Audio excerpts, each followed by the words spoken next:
All right. Well, welcome everyone. Good to see a lot of familiar faces, to be honest. So obviously, I marketed this group to the existing Montreal Traders Meetup group. So I'm seeing a lot of familiar faces. So that's nice to see. But also seeing a couple of new names here. So hopefully more of them joined in. We have 44 folks on the RSVP list. So hopefully more of those folks join as we get into the call. So I want to jump right into things now because we only have a couple hours, and we do have a lot of ground to cover. And I also want to hear from you guys, so I want to give us enough time and space to do those things. So this is the inaugural DeFi Montreal Meetup. So previously to this, and I'll do my intros formally in a few moments here, but prior to doing this meetup, I used to run the, well, I kind of still do, but we're still looking for folks to step up for that role. But I started this other meetup group called the Montreal Traders Meetup Group, which I think a lot of you guys are part of. And I've told a story in the past. The first time I ran that group, the first time we did it, I had one guy show up to a meetup. It was me, there's one guy. We were sitting in the library together, and that's how things started with that group. And in the end, 2 years ago, when we last did the meetup group, we had over 1,000 members, and we jammed that last venue. We were at the Casual Spa at the Bell Center, and we had a big group there, and it was a fun time. So so unfortunately, because of COVID, we kind of stopped doing events, and we haven't started that group back up again.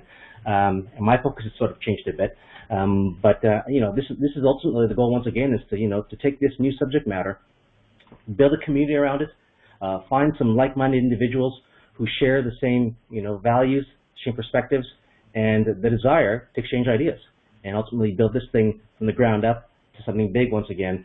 And I think we have it within us to do it, because DeFi is basically what I would describe as being a kind of a, if you think of trading is a subset of DeFi. So DeFi is even more encompassing, right? So if you think of that, your typical Venn diagram, this would be DeFi, and trading is one small component inside of it. So if you have interest in trading, you're in the right place. But also, DeFi is so much more encompassing that, because if you think about what DeFi is at a high level, just think about the definition. It's decentralized finance. So everything you can do with finance, and trading is a small piece of finance, is going to be in DeFi, right? So, if you like trading, if you like collecting, if you like gaming, if you like, the internet, then you're going to find that stuff inside of DeFi. And this is what I think is so much available to anyone who wants to learn, who wants to listen, who wants to get into that space, because I've said it before in other places, but I think crypto and DeFi is basically where the internet was at, let's say in 1998, right? So there's so much stuff to build still, and so even though you feel like you may be late, because anyone I talk to, they feel like it's late, right? The fact is that you're very early. You may not be early in this cycle, but you will be early in the larger picture, because we all know how the internet played out. The dot-com crash in 2000 was ugly, and it wiped out a lot of companies, but what rose out of that is our modern, day internet and Web 2.0 that we know and love. So that's the preface. Let's jump right into the agenda now, and we'll get into things. So here we go.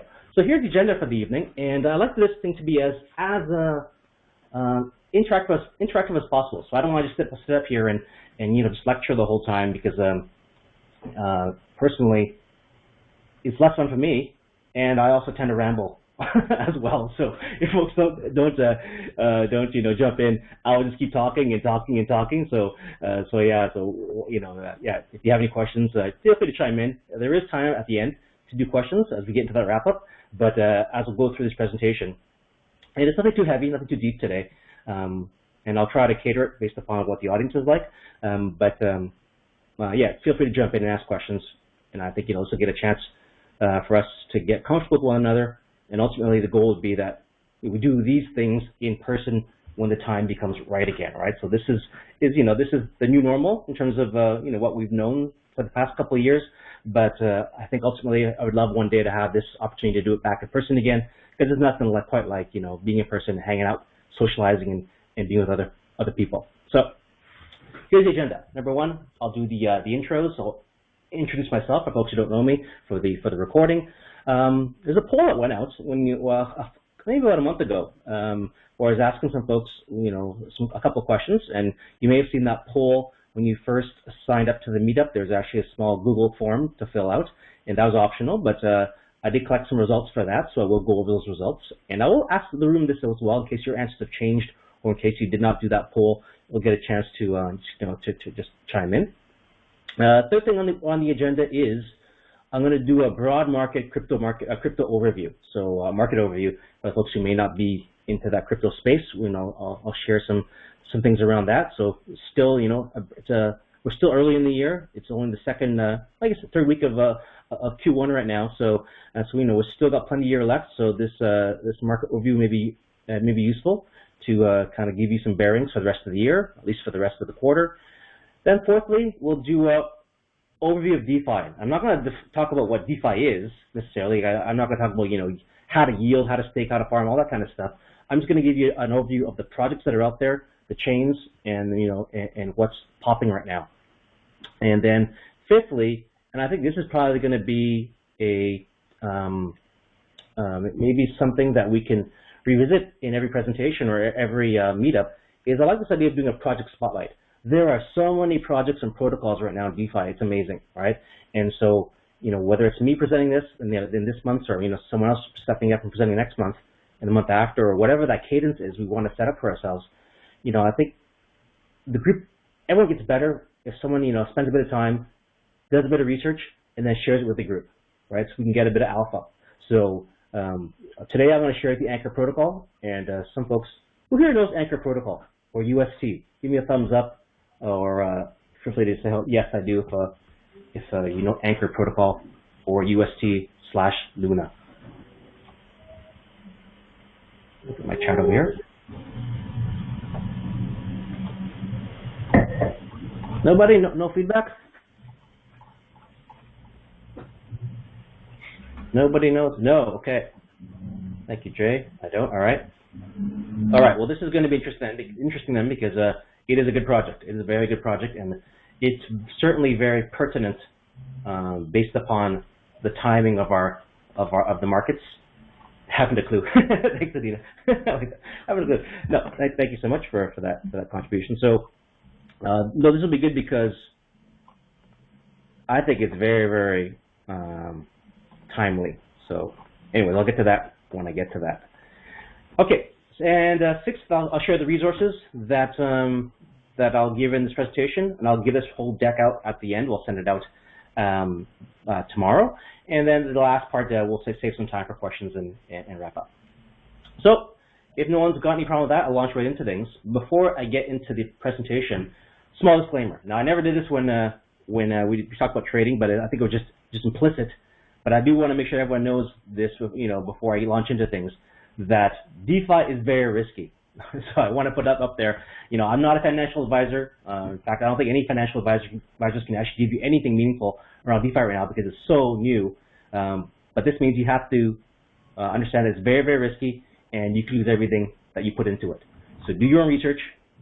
Consult with whatever financial advisors you think are pertinent, whether that's someone professional, in air quotes, or your spouse or your partner, or whoever you need to run these things by before making any investment decisions, because we are at the bleeding edge of things, and this simply means that there's room for error and there's room for things to not work, and that means you can lose your capital. Okay? So if there aren't any questions, let's launch right into the poll results first and foremost. Actually, before we do the poll results, let's actually launch into who I am. I said I was going to do that. I forgot to do that. So let's launch into who I am, and then we'll talk about the meetup group a bit, and then we'll launch into the actual poll results. So the folks who don't know me, and I'm just going to go through a list here, because I'm going to see who's in this room here. I think most folks, I don't know, I do see a lot of folks I don't know, so that's great. So my name is Houston Trong. I'm a full-time crypto trader. I've actually been trading for a long time. I've been trading since 2000 and I want to say 7. That's when I first started trading. I went professional or full-time trading in, what was that? We're 2022 now, maybe 2014, 2015 timeframe. But then last year, I went full-time crypto. So I had been trading cryptos actually since 2017, since that bubble. Bought my first Bitcoin in 2014, around the, well, let's say it was a low number. And then 2017, it came around, and that's when I saw that something was actually there. And since 2017, I've been trading crypto actively. But it was only until 2021 that I realized that it kind of hit me right in the head that this thing is actually not going away. Up until maybe about late 2020, 2021, I still thought that most projects are probably BS. You know, like anyone involved in the 2017 ICO craze, it was definitely a bubble. And, you know, most of those projects failed, went to zero. And, you know, the ones who did not, the ones that did stick around, most of them weren't even usable. Like, you couldn't really use Litecoin. You couldn't really use Neo. You couldn't really use EOS. Like, these weren't protocols or chains that were, you know, that you would use for anything. So it wasn't until this past, you know, couple of years since COVID struck that I realized that some of these projects actually are addressing a real issue. And I actually, you know, before I became a trader, you know, I have a background in software. And so, you know, that's what finally hit for me. Is like, this is actually an intersection of everything. It's the intersection of money, the intersection of software, and we all know that saying that software is eating the world. Well, now what we're seeing is that crypto/DeFi is eating the world. And so, you know, it just made sense to me at this point to make that full-time transition, to focus all my mental power, energy into this space, and because trading is a, you know, part of DeFi. Quick question is, Mary says, do you only trade cryptos or also hodl? Yeah, I do both. So I trade actively, but I also hodl. I have a couple of core positions, mostly Bitcoin and Ethereum, which I don't plan on selling. The rest of the stuff I trade like it's hot cookies. so I don't want to keep my hands on them too long because, you know, it's just based upon the cycle of the market we're in right now. It's time to be more active. So prior to that, I was the founder of the Montreal Traders Meetup group, which I think a lot of folks are part of. Over 1,000 folks on that, you know, in that group. So very, very proud of what we did there and that community we did over there in real life. And lastly, if you want to find out more about me, this isn't about me, so I don't need to get too much stuff about myself. There's my website, tradingedge.org, and that's me on Twitter. All right, that's enough about me. Let's talk about the Meetup group itself and what we're here for. Because as I said, you know, if you join late to the call, this is the whole point of the group. Like, I do not want this group to be a Houston affair. Like, you know, it's not about me. It's really about the purpose of DeFi Montreal. And, you know, the whole thing of DeFi is supposed to be decentralized. So to have one single person up here to say, you know, I'm the guru, and you guys have to tell, you know, I'm going to give you guys calls, or, you know, I'm going to give you guys projects that you need to know about, that kind of stuff. It's disingenuous, and I don't think it's realistic, frankly. So the whole point is, you know, I want to, from the get-go, to try to organize ourselves in a way that, you know, we don't have a single person who's calling all the shots. I don't think that's realistic for the space, and ultimately, it just makes the group better when we can actually have a group-driven community. And so that's the purpose of the group, to create a group of crypto/DeFi enthusiasts with shared values. That is, shared desires in terms of the outcomes, what we all want, right? We can agree to that, and a willingness to exchange ideas. And I think one of the values that, you know, that I hope that this group kind of embodies is that we advocate for a world that better serves society than the current centralized banking system. I think a lot of the world's ills and problems right now is related to central banking and our current banking system. It doesn't serve people properly. It creates a lot of disparity in terms of the economy and social classes. And I think DeFi's come around at the right time because I think it's frankly a mess. And there's better ways that we can be doing things. There's no reason why, you know, an elderly person has to be forced out the risk spectrum and chasing dog coins and, you know, and GameStop and the AMCs of the world trying to earn yield. I think that's crazy. And that's what we created for ourselves in this central banking system, this banking system we have nowadays. And we're forcing these elderly people, very young people, out this risk spectrum because they have to, because they have no choice, because of, you know, the choices that our banking system and our central bankers have put us. So ultimately, I think we can make a better society if we can adopt things like DeFi, because I believe, this is just my personal opinion, but I believe that economics comes before politics. This means that we cannot let politics and politicians control the money, because ultimately they will squander it, as they've always done, and create fiat-based systems, which in the long run always fail. There has not been one single fiat system that has survived any longer than 100 or maybe a few hundred years. They all fail, and that's in the history books. That's not a debate. So, you know, If you think of it this way, the U.S. dollar system, the fiat U.S. dollar system we have now, has been around only since when? At the end of World War II. So it's less than 100 years old, and it's already fracturing, right? So we can see that it would be very, very difficult for the U.S. dollar system to become to remain the global reserve for the next 100 years. It would be very, very difficult. And if it does remain, it's going to create some serious amount of inequalities, and I think that makes the world a lot more dangerous of a place to live in. So that's the idea of adopting something that's decentralized, right? Not burdened by the past of previous central bankers, of previous governments. So, and the last one, that was kind of a serious rant there, but that's kind of how I feel about the situation. And the last part is to socialize, to have fun. As I said before, I really hope we get a chance to meet once again in person, because these things are a lot more fun in person, over a drink or over some food, and get a chance to meet everyone else in the community. All right, so that's the purpose statement. I guess the kind of the bullet form of it. Let's launch into the poll results. So I asked everyone a couple of questions, well, 4 questions, but I'm only going to share 2 because the other 2 questions was more around organizing ourselves. So it wasn't not that pertinent. But here's what I asked. So at the time I sent it out, there were only like 30 people in the group, so I think more than half of folks responded. That's great. Now we actually have 75 people, so I should have sent that again because a lot more people joined in the past few weeks. But based on the folks who did receive that email, here's the question. So what do you guys want to learn about? What do you guys want to talk about in this group? And obviously, I think these are all pertinent topics, and I was trying to gauge your guys' level of interest in these topics and what other ones would be of interest. So if you haven't filled out the forms yet, just go ahead and take a look at those questions. And if there's anything that's really burning to you that you really want to talk about, just drop it in the chat room there, the chat pod, and that'll give me some more data. But here's the responses. So out of the 16 responses, what was the breakout? Here's the breakout. So out of 14 out of the 16 folks, everyone wanted to hear more about different DeFi projects and protocols. So that's a broad consensus. We'll definitely talk about that. People want to hear about DeFi staking and farming, so about 11 votes out of 16. That's pretty good. NFTs, 7 out of 16. That's high. Crypto gaming comes. That's the lowest one, along with building and developing in DeFi.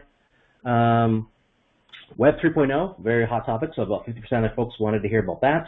DAOs. So if you don't know what a DAO is, decentralized autonomous organization. 30% of that of group folks. Crypto trading, obviously, given that a lot of members here are probably traders as well, we had a good 10 out of 16 out there, and then obviously networking came in pretty strong. The last one here, someone actually typed in another response, and it was actually a good response. Their topic they want to hear more about was how to best deal with crypto. Cut off here, but crypto taxes. That beautiful 3-letter word, tax. So that's a good question,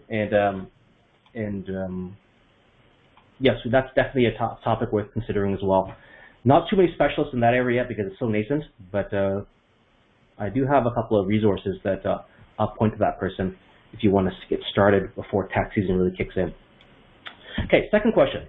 What's your level of DeFi experience? So the group, from what I could tell, based upon these responses, was still pretty new. So I originally only had 4 answers: pleb, ape, Chad, degen. Those are the 4 answers that were in the form. Maybe a lot of folks haven't seen those definitions before, but that's pretty popular in Twitter. If you peruse crypto Twitter, then that's kind of how you rate yourself. Pleb's obviously a brand new person. Ape is someone who's kind of getting into the weeds, but just kind of dangerous enough to hurt themselves. Chad is someone who's getting up there and accumulating some good money. And then degen is obviously a person who's just fully immersed in the world and just goes into every hot project because they've made some bags. So we have a few other people who decided to create their own scales. Beginner, so yeah, that's a good one. That's a pleb. On a level of 1 to 10, this person gave them a 4, so I probably give that give that a pleb rating. And noob is also basically a pleb. Anyone else? Just in the room here. So the folks on the call now, can you just quickly rate yourself? Pleb, ape, Chad, degen. Where do you? Now that you know the definitions, type in the chat pod. What do you rate yourself? Ape. All right, ape. Plebs, apes. Okay. Hey, we only had 1 degen in this pleb. Okay. Yeah, we only have one degen so far in the response. So ape. All right, we got okay, good. Got some apes, some plebs. Looking like probably more, about half and half. Perfect. All right. So let's get into it then. Thanks for the feedback. So let's get right into things. So we're going to start off with the crypto market cap, and then we'll talk about DeFi in a few moments here. So I just want to quickly set the table by sharing where we are in the current space right now and how the year started. So 2021 has not started off with a bang. I think a lot of folks expected there was going to be a lot of institutional money coming into crypto. As usually that's what happens with institutional money, that they typically allocate either at the beginning of the month or at the beginning of the year. And this year they did not step up to the plate and decided instead to whiff it and wait probably until the Fed gets a little more clear around their policies. So crypto has not had a good start to the year, and this is my personal opinion, but this is how I've been acting. I believe we're actually in a bear market now. So a crypto bear market, and stocks are probably going to be heading that way as well.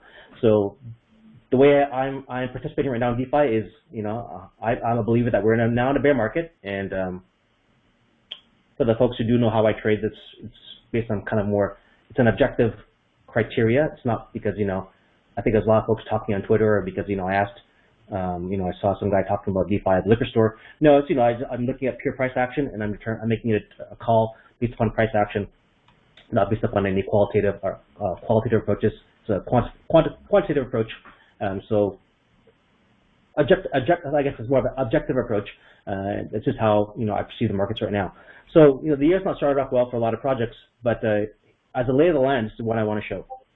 So right now, Bitcoin. So right now it looks like Bitcoin's smaller than ETH, but if we actually take a close look at this chart, here's what this heat map is showing us. Okay, so the heat map is breaking up these different coins by their different categorizations. So you can see there's blockchain infrastructure, there's currency, stablecoin, exchange tokens, fin services, meme coins, DeFi coins, cloud storage, gaming, and you can probably even get further down here if you drill deeper. This is for the top 100. So Bitcoin is not categorized by CryptoRank as the same thing as Ethereum, because Bitcoin, whether you believe it or not, is more of a pure currency type play, maybe a digital gold type of play, like you would see the traditional, like the old school Litecoins and the Moneros of the world. Back in the 2017 run, they were all considered currencies. Over the past 4 years, we now understand that ETH is more of a smart contract platform, and it's not trying to necessarily compete against Bitcoin as a currency. So since that time, there's been a lot of other either layer 1 killers or other layer 1 protocols that have now stepped up to try to compete against ETH because of their lack of I guess you could say lack of scalability and the lack of speed. So right now you got ETH still being the big dog inside of that smart contract space, but we've had a lot of other big projects that popped up over the course of 2021. Solana obviously cracked the top 5 of all coins this past year, but since the beginning of the year, it's now pulled back. Bitcoin, so let's go over to currency here. So Bitcoin is still the big dog in the entire space. So if you look at the Bitcoin dominance or the dominance chart, Bitcoin still encompasses about 40% of the overall market cap. So Bitcoin is still the big fish in the room, and when wherever Bitcoin goes, that's usually where the market goes as well. Although we're seeing in this in this current cycle, there is more and more dispersion happening between the different coins. So like today, you had Bitcoin up, I think it was on a 3.5% or 4% at one point. We had some of these other tokens up 9%, 10%. So you do see a lot of dispersion happening between the different coins and the different projects. And this is, I think, is meaningful because ultimately, I think this goes, this evolves a lot like we see with the stock market. In the beginning, everything's correlated. But as the projects get more mature, people realize, well, wait a second. Some of these projects, like, HNT, which is down here, so Helium, it's not related at all to currency. It's not even related to smart chain contracts. It's actually doing Internet of Cloud things, right? So IoT kind of stuff. So Internet of Thing kind of stuff. So, their business, they actually have revenues. They're not related to trading or not related to, to smart contracts, any of that kind of stuff. It's actually related to, connecting people. So they actually create revenues, and it's, theoretically in the long term, you'd expect that, that they'd have less and less correlations to some of these other coins. And so, that's not happening yet, but that's something we continue to watch out for as the market matures. So the big takeaway from this slide is, yeah, the year's not starting off with a bang. It's definitely it's pulling back right now. And the other takeaway is that there are definitely now different categories worth exploring and getting familiar with once you jump into the crypto DeFi space. So, there was a time where, you could understand all these coins well, the top 100, but now it's literally a full-time job to just track maybe, one or two of these coins. So there's so much, depth that's possible if you want to invest that time to come in, learn about one of these projects, and become a specialist and an expert in those projects. So the last thing I want to talk about here is the stablecoin space, because I'm not going to talk too much about it. And actually, I'm not going to talk too much about the other coins, but we are going to be talking about this one particular coin later on when we get to the project spotlight space. But the stablecoin market has really exploded. So what we're seeing, in fact, is that the stablecoin space is actually one of the most powerful use cases for crypto. You can imagine, we live in Canada, and most people who use crypto are probably, in Western Europe or the United States. And we have no problem with our banking system. But you can imagine living in other parts of the world, like Turkey, like Lebanon or Venezuela, where you do not have a stable currency. Well, you could actually be able to transact using these stable coins that are pegged to the dollar, to the U.S. dollar, and have the ability to have a stable coin in your digital wallet. Bitcoin was that promise, but at the end of the day, Bitcoin is volatile. It is an 80 vol product, right? It's an 80 vol asset class. So if you're trying to maintain your daily purchasing power in that asset, it's very, very volatile. Although funny enough, it's less volatile than the Turkish lira, but it does have a lot of volatility. So if you want to have just American dollar exposure, who doesn't want that in the developing world? Then owning a stable coin, which is a digital version of that, that's pegged one-to-one to that, is a very, very attractive proposition. So the stablecoin space has really exploded, and now some of the biggest names are Tether. That's always been the biggest one, the big dog. Tether. USDC is basically Circle. That's the Circle coin. BUSD is one by Binance. So Binance has a USD coin, and then this one here popped up this past year, 2021. The USC. Whoops, jumps up there. UST, which is the Terra coin on the Terra blockchain, and then DAI prior to that was the third or fourth biggest stablecoin, and that's from Maker. Another small one here. These two other ones are getting very popular as well, MIM and Frax. Who here can tell me, small trivia question, who here can tell me what MIM stands for? I want to see what level of ape you're at, ape, chat, or degen. Who can tell me what MIM stands for? Ah, awesome. Okay, good job.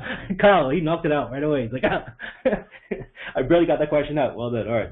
So MIM is, stands for Magic Internet Money. So a great name for that coin, and a project which is part of Daniel. Yeah, exactly. Abracadabra. It's part of Daniel Sesta's projects, his group of projects. So, all right. So that's a good little trivia question. So well done, Kyle. Let's jump into the next slide here. Let's talk about the DeFi space now. So now we're going to transition away from just talking about general coins and trading coins, and now we're going to jump just into DeFi now to talk about this space. So this space has been, basically exploded late 2020, and we had DeFi summer in 2020 where things kind of really blew up and basically, that's where the whole, I guess if you call it, the big bang started back in 2020. Things like Uniswap kickstarted in 2020, and that's when the whole thing started. Taking off. So since then, you imagine, we were trading, below, and this is a market cap chart. So this is not TVL, so this is market cap. So it's taking all the market cap of all the coins DeFi that are in the DeFi space, and we can see now the market cap of these names. So right now, all these projects, they have basically a market cap of roughly $140 billion. So that's where we're at right now with those projects, 140 bill in market cap. So still, from where it came from, a huge jump, right? So, back in Jan of 2021, this thing was, sub 10 billion. So it's, basically 10x since that time. So, huge growth, but this is still very, very early going. Still a lot of ideation, still a lot of experimentation, still a lot of room for things to blow up, to say it nicely. But again, the potential here is astronomical because there's no reason to believe we can't see another 10x to get to $1 trillion easily. So, next slide.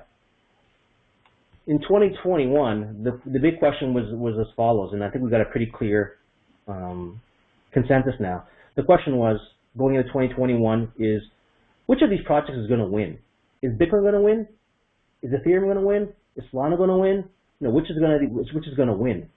And the answer is they can all win. So we've now entered this new era. They call it the multi-chain era. And then this is what I've been thinking for a while as well. Is I think for the foreseeable future, we're probably going to be in this multi-chain era because a lot of these chains do different things. There's different projects that are happening in different chains. They're different communities, and they're just basically different companies. They're completely different ecosystems, and so there is some overlap amongst them. And some of them do talk to the others because there is a bit of overlap and there is some communication that goes on in between chains. But right now, there's different experiments going on in each individual chain. So ultimately, do we remain in the multi-chain era? Probably not. But in the foreseeable future, let's call that at least 1 to 3 years, there's going to have to be a lot of mistakes made, a lot of experiments, a lot of mistakes, a lot of successes, a lot of failures made to figure out what is the best chain, like what is the best approach to do things, what is the best way to do automated market making, what's the best way to to incentivize stakers to come in and stake their money, what's the best way to attract users and hold on to them, all these things, what's the best UI approach, all these things have not been figured out yet. What's the best wallet for crypto? All these things are still, this is like very, very nascent, and right now anyone who's been doing any kind of crypto DeFi stuff, it's clunky, right? Like the only reason people actually like doing this stuff is because either A, they can make money, or B, is because, maybe they like the art in NFTs and they're very motivated to try to buy some crypto to buy that art. Otherwise, yeah, most normies, this stuff's very complicated still, right? So the point being, there's a lot of different use cases for these different chains. So I'll just say quickly, Bitcoin's basically layer 1, like Ethereum, that's basically your base layer. Now, the last year, maybe 2020, there became kind of a layer 0 that something would even sit below Bitcoin and Ethereum, and those would be the Polkadots and Cosmos of the world, and those are basically interoperability chains. So these chains here that are below layer 1 would actually be chains that would allow other chains to connect together. So Cosmos being one of the most popular ones has this thing called the IBC, interoperability, what does it stand for, man? I just forgot now. Interoperability broadcast. No, I forget what it is now. Okay, it doesn't matter. But IBC, basically a protocol that allows chains to connect together and talk amongst each other. And so that would be like a layer 0 that would actually connect layers chains. Then you have other layer 1s. These are ones that are actually competing directly with Ethereum, the likes of Terra, BSC, Avalanche, Solana, Phantom. These are all kind of the top ones. And I'll go a little deeper in the next slide. And if you're sitting on Ethereum had a huge run up. I think last year, I think it was up 20x. But at some point, because of their burning mechanism, it just became too expensive to transact on Ethereum. You're paying, I remember minting some NFTs, and I was paying, at one point I was paying over $100 to mint some NFTs, and it's just too much. It's like it's unreasonable. So a lot of folks, they don't even want to go in. Yeah, it's like I think at some point becomes unreasonable to pay that kind of money, and this is why the other layer ones kind of started getting some traction, because no one wants to pay that absurd level of money to mint a let's say $1,000 NFT. You're spending a tenth of it on just gas fees. So or yeah, if you're trying to just spend $100 on an NFT and you're spending $100 of gas, it doesn't make any sense. So anyways. So that's why we saw, the explosion of this sort of Cambrian explosion of layer 2s and other layer 1s, and this is where we are now in terms of this multi-chain era. So, on to the next slide. This talks about the TVL, that total value locked now across chains. So this is a nice data set from DeFi Llama. That's where the data comes from. I got this actual image itself from CoinGecko. Great website. If you don't use CoinGecko, then you'll have the link inside the resources page of this deck. But that's essentially, you can kind of see how quickly things have changed over the past year. So TVL, as I said already, total value locked. That's basically the amount of liquidity that's currently staked on those chains. That means, let's say you want to earn some money, earn some yield on DeFi. You can take your Ethereum, let's say you're on Ethereum, you can stake it on, one of these platforms like Curve, for instance, and you can earn interest on that. That would be called staking it. So Curve is a protocol that sits on top of Ethereum, and that's how they would basically create liquidity in these protocols, or stake and be able to count this total value locked on these protocols. So you can see last year at this time, Jan 2021, there's only 30 billion locked. At the end of December, 234 billion. So that's how quickly things changed, and you can see just over the course of the year that a bunch of new entrants came in and began to compete against Ethereum as the gas prices became more and more disincentivizing. So ultimately, a lot of these chains popped up because they were either faster and or cheaper, although they probably sacrificed in terms of decentralization. So I think that, the common idea here is that there's kind of three pillars that you want to try to optimize for. That's around scalability, decentralization, and security. So Ethereum, very, very strong at decentralization, good security, but unfortunately the cost is prohibitive right now, unless you're a whale or unless you're willing to drop a lot of money to pay for that gas.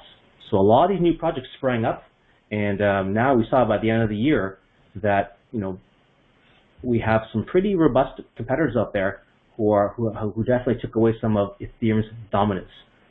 Do I think Ethereum's going away? No, I don't think so whatsoever. But at the same time, this has opened a hole now for a lot of other chains to come in and compete. So the next slide talks about the top chains by the TVL. So it's kind of a drill down. So this comes from DeFi Llama, and we can see that Ethereum itself. This is I just took this today. So this is as of today. Ethereum had 140 billion locked in liquidity there across the different protocols.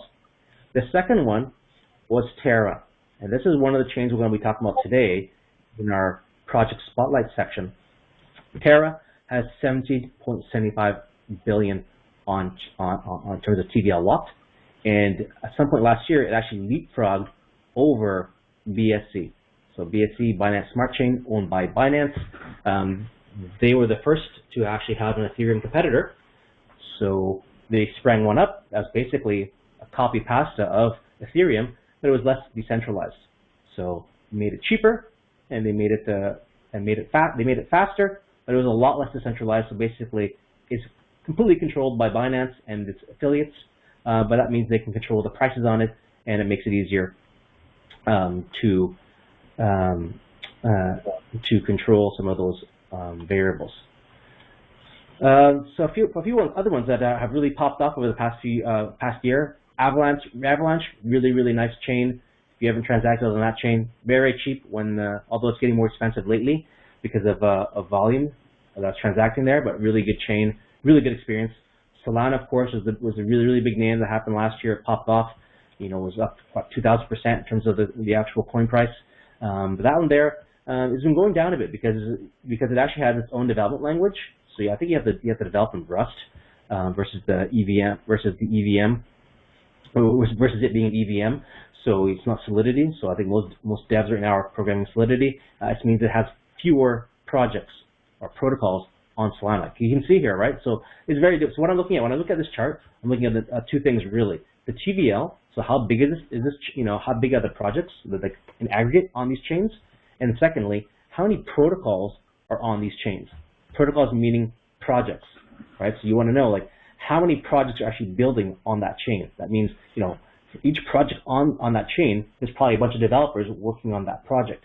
So you can quickly see which of these chains do developers really like based upon the number of projects.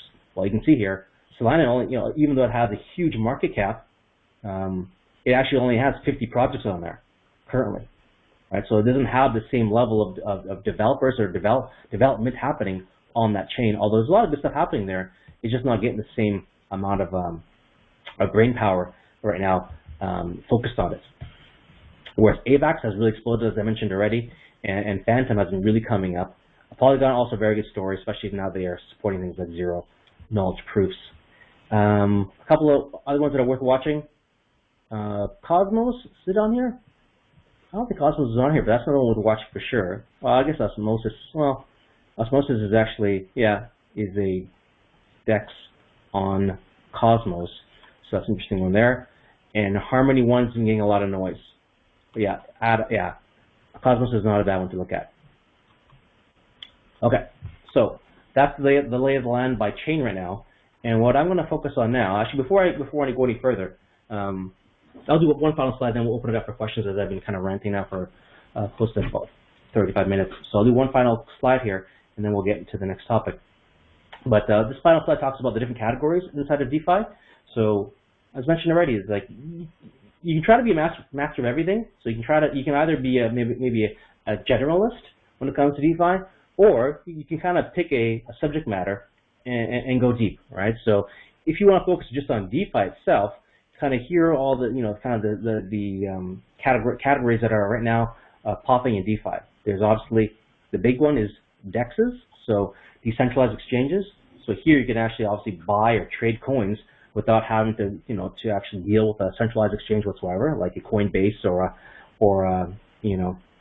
Bitfinex or any one of those exchanges. Here you can actually interact with code itself, like Uniswap or SushiSwap or PancakeSwap, etc., and actually buy your tokens in a completely decentralized fashion, no KYC, through a DEX. That's obviously a very, very big space because every single chain has its own DEX. The other big space here is around lending. People like to lend and borrow because it lets them borrow, and then ultimately, you stake the money, you can then borrow it, and then you can try to make more money on top of that by either trading it or by depositing it and trying to earn more yield. Yield aggregators, good business. There are oracles. So oracles would be things like Link Chain or Link, excuse me, not Link Chain, but Link, which is Oracle that allows you to bring in data from outside, basic off-chain. And then the derivative space. So if you're trading things like futures, that would be inside that bucket. Or what's really, really popular nowadays, I guess the narrative over the past couple months is, I think, what's going to be very popular in crypto, probably in Q1, I'm sorry, not Q1, but H1, maybe the first half of the year, is this idea of options on chain. So it was previously very, very difficult to do options on chain because of the gas prices. You can imagine if you're trying to do options on Ethereum, you'd be ridiculous because it'd be impossible to do anything. It'd be too expensive. So now, with some of these other chains where it's basically frictionless, they're able to do derivatives, especially options, and some of these protocols like a Ribbon Finance actually allow you to, for instance, they actually have very simple option strategies that are all done by code. So for instance, let's say you own a bunch of ETH or a bunch of Bitcoin, and you want to write covered calls on it, right? Because you want to earn some passive yield. So let's say you earn some Bitcoin and Ethereum, but you don't plan on selling it, right? Because you're a long-term hodler, but you want to earn some yield. Well, right now you can write covered calls on Bitcoin and yield something like 20% a year, but just doing covered calls. So the tricky thing is that doing options on crypto right now is tricky because a lot of centralized exchanges like the Deribits of the world, they're not available to North Americans. So it's illegal for us to transact on these platforms unless you want to break the rules and VPN into those things. Or you can try to do it on the CME if you have a big account and don't mind doing options on futures. But for a lot of folks, it's like a lot of work, right? So instead, why not go to something like Ribbon Finance? So just Google Ribbon Finance, and you can see that these smart contracts actually do the covered call strategy for you. So you just have to stake the money before each month. You just have to allocate your money before they actually run the strategy, and then you're in for the month, and you create your yield. You pull up, you can take out your money at the end of the month. So very, very simple. It's all done by code, and you're trusting that someone who's done that the experts who are programming these smart contracts know more than you, right? So I think most folks are probably new enough that, yeah, you probably don't want to be figuring out how to cover calls on cryptos. It's a little bit complicated, a lot of stuff to figure out. Why not set the why not let the code and the experts do that? And that's what that thing's about. So where do I see these, question from Marius, where do I see these options on chain in your chart? Yeah, that would be under derivatives. So that would be that bucket there. So that's what's really, really popular now. And I think a very good play, so I think this year, 2022 especially, it's going to be a very tricky trading environment. So it's not going to be one of those, you know, buy and hold type of environments where you can just buy and just hold on through your life and just hope that you can hold on through the volatility. I think, you know, it's going to be very either trendy or kind of it'll collapse for a while and then pop back up again. So it'll be very range bound. So it won't be trendy, excuse me. It will not be trendy. So I think having strategies so unless you're good at trading ranges, so unless you've been trading for a while, you can trade ranges. Having the ability to create passive income through either yield products, so staking and yielding, or through things like income strategies through options, it's going to be a very, very popular approach in 2022. Not to mention that we're already seeing that Ribbon Finance, just based upon the size of their option vaults, they're actually moving the markets. So I think, was it last week when they had this one option vault, they bought some to the tune of, they sold, I think, $75 million worth of calls on Bitcoin. And so you have to think about that, right? $75 million worth of calls on Bitcoin. That means there has to be someone else that can decide buying those things, right? So, you know, that being an options market. So right now, it's actually dampening volatility. So we've seen that in the actual data now, that the volatility has come down significantly because we now have a consistent option seller every single month now in the form of Urban Finance. So this is a very new phenomenon. So it remains to be seen how, you know, people gameplay that and how, you know, kind of the how the game theory plays out around that. Because if you know there's going to be an option seller every single month coming in, then maybe, you know, you can be a bit smart and figure out how to front run it or you know, trade against it. But for now, it definitely is a volatility dampener. Okay, so that's the chart there, and that's kind of what I want to talk about there.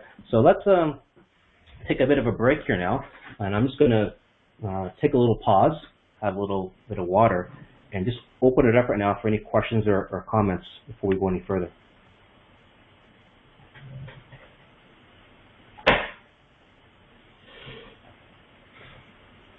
So is the subject matter right now, guys, is it going at the guys and gals, is it at the right level? Do you want me to go deeper, less deep? Let me know what level of a depth you want to go.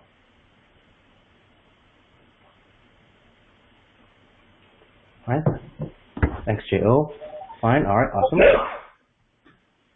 Thank you, Marius. Appreciate it. Bless you. Whoever sneezing there, bless you. Sorry. Doesn't mute.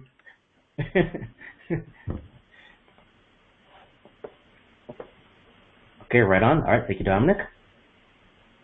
Right. So I'm going to try to get a little bit, this next part, I'm going to get a little bit more tactical. And, you know, I'm going to ask for feedback at the end of the presentation here. And, you know, I really want to hear some suggestions. You know, what's most appealing to you, right? Is it this kind of high-level macro stuff that's most appealing? Or do you guys want to get in the weeds and figure out how to do this stuff, right? So that's, you know, we'll talk about that together as a group. And, you know, we'll try to figure out what is the most, you know, compelling to most people here. And again, always looking for folks who want to volunteer, who want to learn. Not to mention, I'll share the link at the end of the call here. But we actually have a Slack group. I have a Slack group, and we actually have a DeFi channel on that group that I've been hanging out in. So I'll share that at the end of the call, and I'm in there every day, posting interesting tidbits about DeFi and different pools that I think that are worth looking at, or little different areas of DeFi that I'm sort of aping into. All right. Thanks, Tech. Yeah, good comment. High level is good for the first one. All right.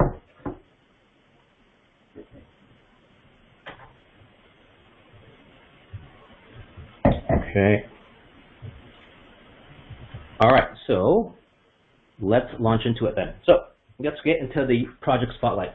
So why did I decide to focus on Anchor Protocol? So who here knows Anchor Protocol, by the way? I think I asked that in the beginning, but now we have a lot more folks here. We got, how many folks we got? Close to 20 now? Yeah, so I think we have 21 points. So who knows what Anchor Protocol is? Just, thumbs up or, something in the chat if you know what Anchor Protocol is. Anchor Protocol /UST/Terra. Okay, one thumb up there. Thank you, Kyle. Only one person knows Anchor Protocol? Well, this is going to be useful then. I think this is going to be some good alpha. I wish I could say this is going to be an alpha leak, but this is just a protocol that you should all know because it is a bread and butter strategy for a lot of folks in crypto, and I think it's worth understanding. Maybe I'm not going to go into the details maybe as much as cause maybe will not be worthwhile. Maybe it'll be too much detail, but I'll give the reason why you want to use it, and then we'll talk about. It's very easy to use, so you don't need a master class to use this thing, but there are some risks that you need to be aware of, and that's what I'm going to share at the back end of that conversation. So let's get into it. Anchor Protocol. So most people don't even call it Anchor Protocol. So if you go on crypto Twitter, I think if you're looking to get down the rabbit hole, where's the place you should learn? People are always asking me, what should I sign up to, or what should I do to learn more about DeFi? If you really want to learn about DeFi, you just go on Twitter. You go on crypto Twitter, you start finding people to follow, and if you're willing to, I for a long time got off Twitter.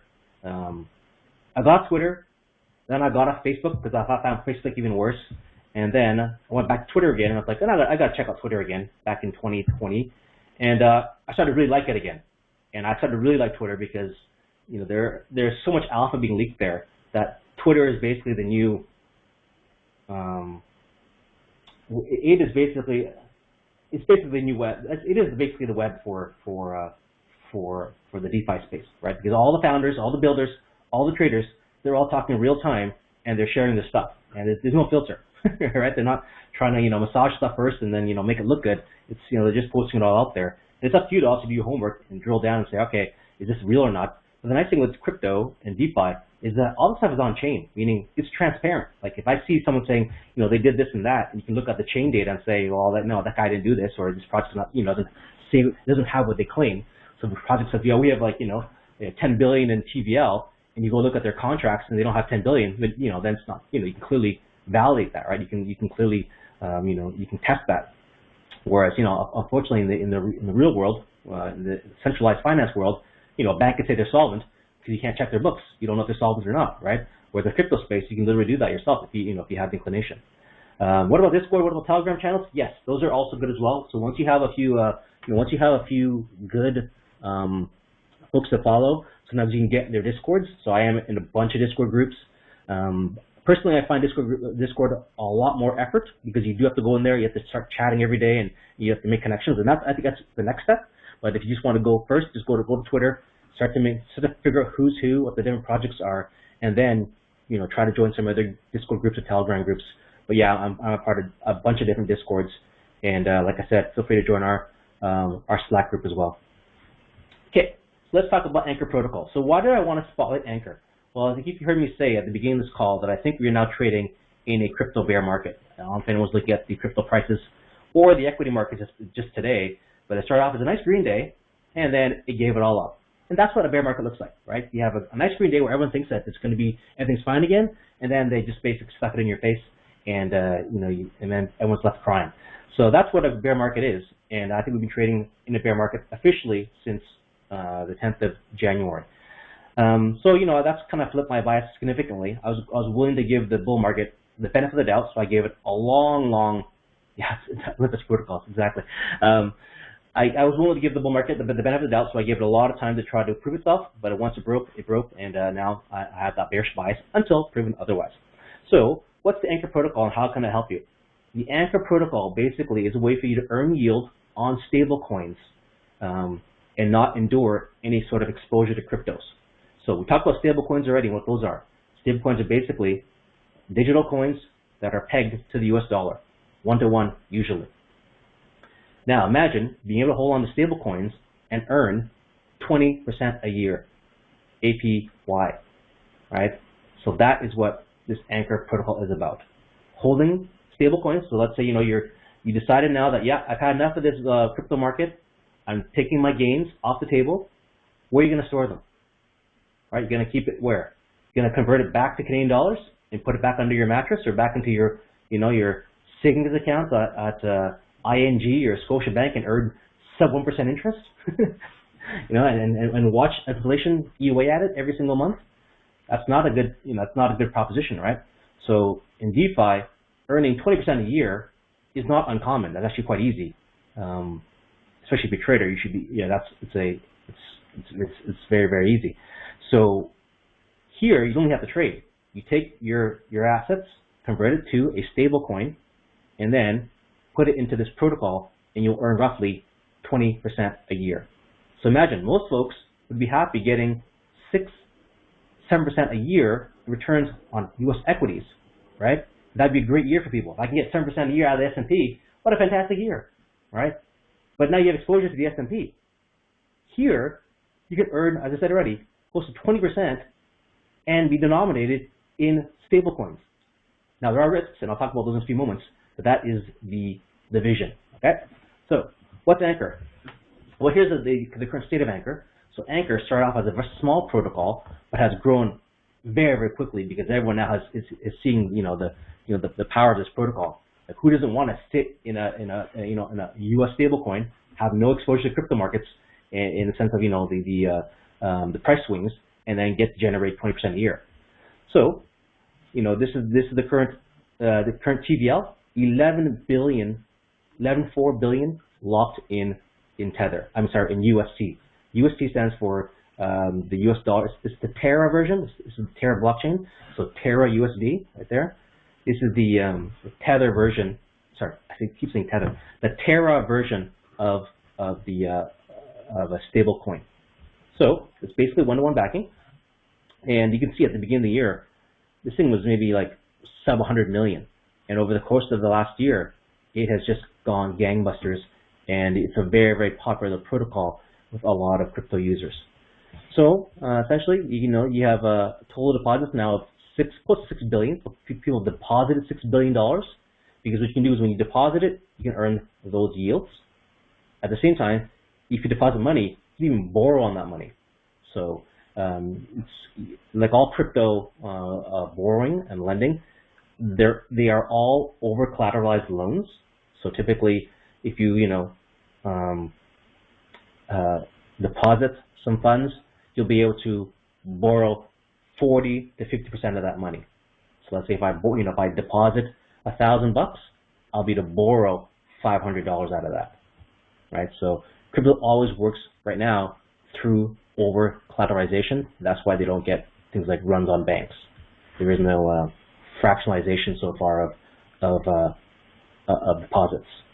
I'm not saying it won't happen, because unfortunately, my own opinion is that it looks like this space, even though everyone's trying to reproduce what we have in CeFi right now, centralized finance or TradFi, into the DeFi world.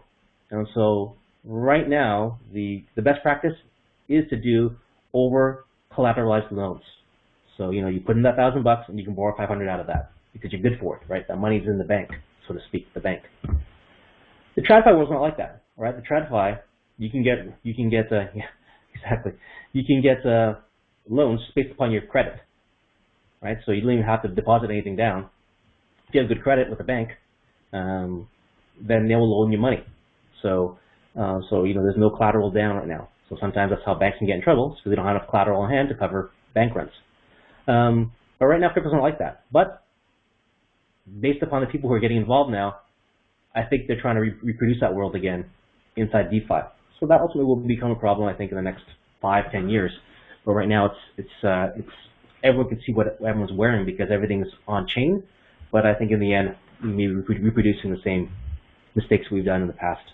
But for now, let's just keep that on the back burner. We'll watch that as it happens. But this whole idea of fractionalization and rehypothecation, these are all things that we have to watch out for. Okay, so let's talk more about Anchor. So Anchor is a part of that Terra ecosystem. So Terra being basically a chain, its own chain. It's kind of like a chain that's focused on DeFi. And one of Terra's main reasons for it for being, so its raison d'être, is to have this thing called UST, that Terra USD stablecoin. And so it provides a self-stabilizing stablecoin that's regulated through some fancy, elastic monetary supply mechanisms. So UST is one of the most popular ones. So that's, as I said already, the Terra US dollar. But they have a bunch of other stablecoins for different denominations. So there's a Korean version, like a CRT, so Korean Tether dollar. They have a euro-based one. So they have all these different stablecoins that are different denominations. But the UST one is obviously one of the most popular ones because everyone wants. There's a dollar shortage in the world, so everyone wants to have US dollars. And that's what UST is. And so ultimately, Terra is a blockchain that's built on just creating a stable coin, and it has a number of incentives to try to create this stable coin. So this is what you would call a algorithmically, that's easy for me to say, algorithmically stable coin, or algo stable coin. So instead of being pegged one-to-one with Treasury, it's actually based upon an algo that tries to maintain its peg, and some game theory. So algo and game theory try to maintain the peg of that dollar. So it's just, as that last line says, the protocol adjusts the supply of an asset to help it retain its value. So essentially, it's the sole purpose of this chain is to create this thing called UST, and its sole reason for being is to try to keep this peg consistent, that kind of one-to-one. One US dollar should equal one UST. Now you will see, if you pull up a chart on TradingView, you type in, let's say, UST to USD, you'll see that the how it trades around that range. But for the most part, it trades very, very closely to $1. That's the goal, because anytime it steps outside those bands of above 1 or below 1, there'll be market makers who are incentivized to come in and arbitrage it back to that $1 fixed price again. So it's not done through the use of Treasury. So like, for instance, USDC, they have a backing, like they're audited, and they say we have, let's say we have what is it, $30 billion in USDC liquidity, then they actually have $30 billion worth of assets on hand to, whether it's high yield or high quality treasuries or U.S. cash, that should map back to those assets. So that creates that one-to-one peg. Whereas Terra doesn't do it that way. It's algorithmically stable, meaning it uses algos and game theory to try to get market makers involved to try to keep that peg one-to-one. That's important as we figure out how it's able to create this 20% yield seemingly out of nowhere. Okay, because if you think about it, being a stablecoin, you don't make a lot of money being a stablecoin. So, the biggest one is Tether, right? So I said already, I think it has, is it $70 billion? No. What's the number? It's massive. I can't remember the exact number anymore, but Tether is obviously the biggest one. Several hundreds of billions of Tether out there, because I think it's the second or third biggest crypto in the space. But they're supposed to have 100% backing, meaning they have $300 billion worth of Tether out there. That means there should be $300 billion worth of something in their treasury, right? And they've gotten in trouble in the past because there have not been proper attestation to whether or not they actually hold that stuff in their treasury. They've done some attestations, and they realized that some of that stuff actually wasn't like, A quality assets. It wasn't all cash, right? Some of it was, credit yielding products like bonds, treasuries, corporate treasuries, that kind of stuff. And there's a reason they have to do that. Why do they need to do that? Because you can imagine, you make zero money, holding $300 billion worth of cash in your treasury. Like, how do you get around a business if your job is to create a coin that's pegged to US dollar, but all you do is keep the same amount in cash? There's no money to be made there, right? You're actually losing money because now you have to pay for all the infrastructure, you got to pay for employees, you got to do all this stuff. You can't make any money doing that. So they have to go off the risk curve slightly because they have so much assets in place. They don't have to do anything too risky, but they do have to take on some risk to generate enough revenue to cover the expenses and make a bit of money. Tether does a bit of a different thing, where they don't have necessarily the same assets on hand, but they use game theory to try to and some protocol stuff to try to keep that value. Okay, long way of saying that. So, what is Anchor now? So now that you know what Terra is, Terra USD, and what Terra blockchain is, what's Anchor? Anchor is one of the protocols or projects that sits on top of that Terra blockchain. And what you can basically do is anyone who owns UST, so that Terra USD, can earn rewards through that Anchor protocol. So here's the three things you can do. So with UST, when you're on that Terra blockchain, you can deposit it or withdraw it instantly. Once you deposit it into the Anchor protocol, I can immediately take out loans.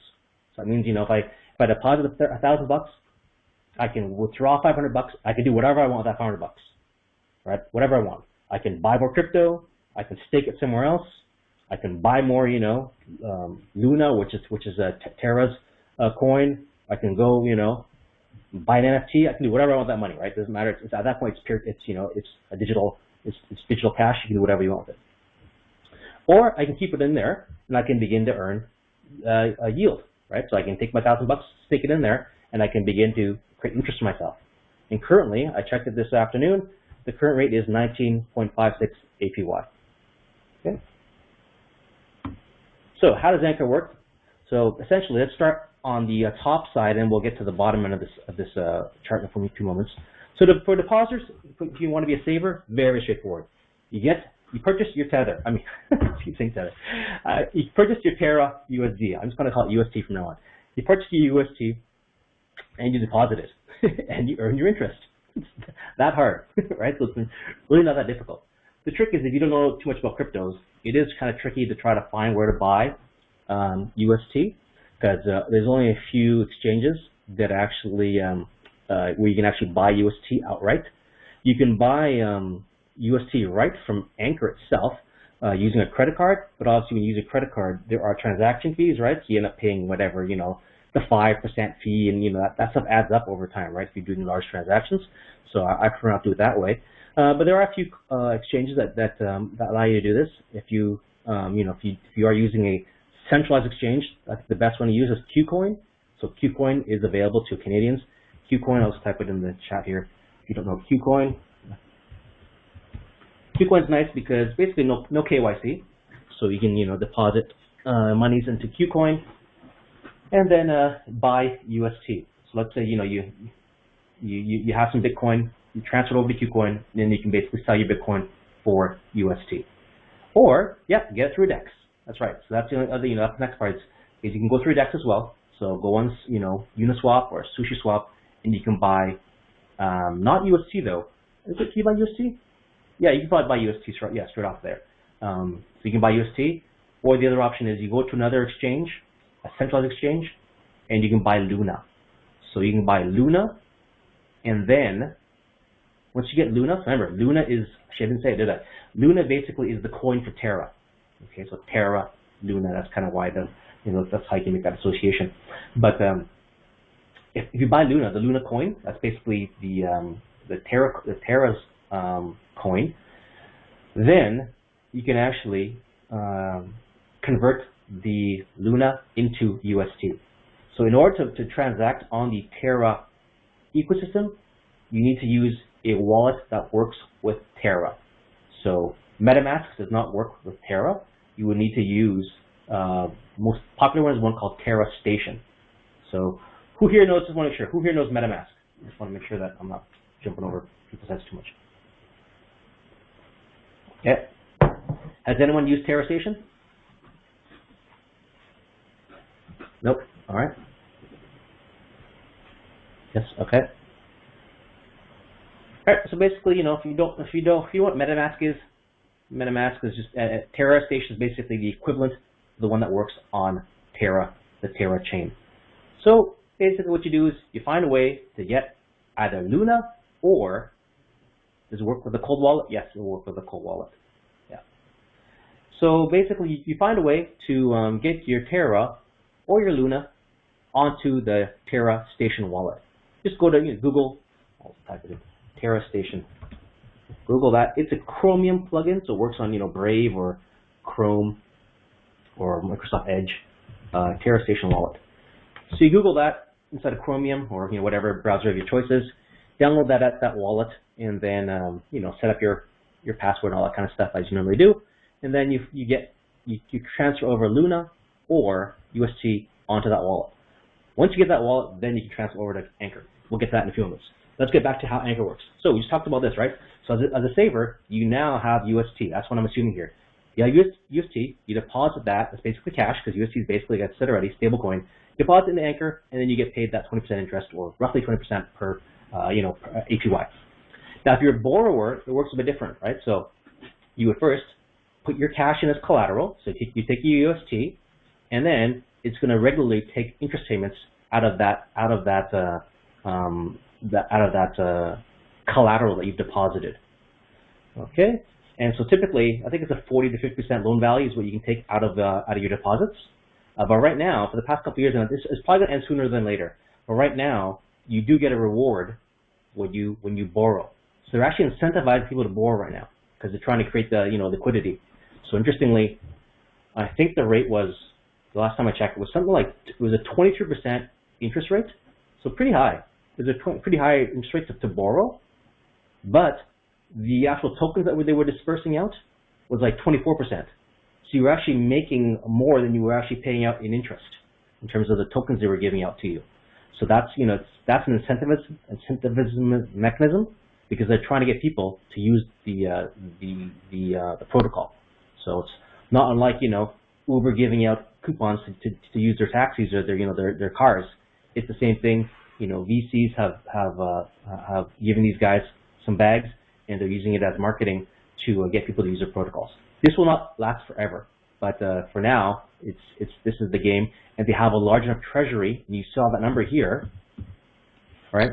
So this $50 million number, that's how they're paying out interest, because of this yield reserve that's being created through the interest that's being collected from borrowers, as well as other market operations they're doing with other protocols. So essentially, how the protocol makes money is that they get it from borrowers. That's where they make most of their money. So the total collateral that they get times the yield of the assets, plus the borrowed amount times the borrowing interest rate, and that's all that money gets pumped back into the yield reserves. And those yield reserves are what's used to pay out the savers or the depositors. Okay, so that's how it's funded. That's how that kind of flywheel exists. And eventually, again, they will stop subsidizing this, but they do have a lot of runway to continue to pay out people. So this is the one you want to watch, that metric. This metric here appears right on their dashboard. So if you go to the Anchor page, if you go to Anchor Protocol, and I'll give the link later on in the slide deck. I do have the link there. You just Google Anchor Protocol. You'll see this dashboard show up, and you can watch their yields, and that's yield reserves, and that's what you want to watch if you get involved in this protocol. As long as they have a positive yield, like a lot of money in the treasury, you can expect them to keep paying out to you, right? So that's what you want to be watching. Very, very transparent, right? So it's very, very transparent. So like if they're down to like $10 million or $100 million, this is when you're like, oh yeah, this game's probably gonna end soon. But so long as they have a lot of money in the treasury, they have no problem paying out these loans. Not loans, but paying out these yields. Okay, so let's talk about how it works now. So I think I just explained it already, but it's super easy. Like I think a picture's worth 1,000 words. I spent like 5 minutes trying to explain how it works, but it's just one screen, literally one screen. Once you have your UST in your wallet, all right? Once that UST is in your wallet, all you do is click on that button in the right-hand corner, connect wallet. You click on that, and then the second button there is deposit, and that's it. That's all it is. So it's a two-step process once you get the money in your wallet. That's the hardest part. If you can figure out how to get the money in your wallet, then the rest is easy as cake.